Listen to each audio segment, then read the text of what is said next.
இந்த ராத்திரி வேளையில நம்ம ஜெபிப்போமா? இன்னைக்கு எதுக்காக ஜெபிக்க போறோம் அப்படின்னா, வயசானவங்களுக்காக நாங்கள் ஜெபிக்க போறோம்.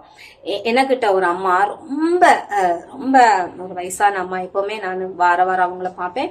அந்த அம்மா என்னட்ட ரொம்ப புலம்புனாங்க, ரொம்ப அழுதாங்க.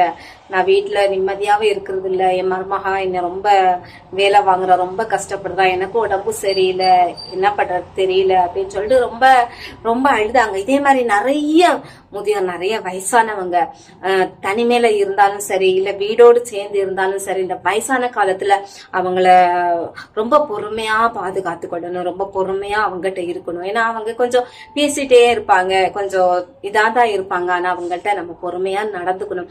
எத்தனையோ வயசானவங்க கண்ணீர் வடிச்சிட்டு இருக்காங்க முதியோர் இல்லத்துல, அங்க இங்க இருக்கிறாங்க.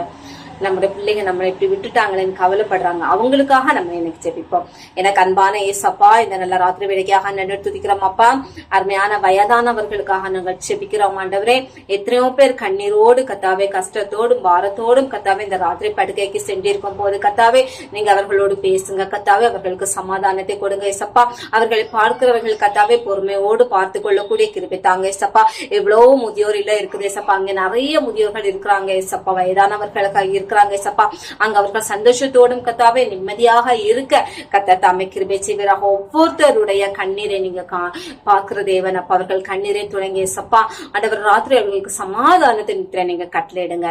இயேசுவின் மூலம் வேண்டிக்கொண்ட நல்ல பிதாவே, ஆமென்.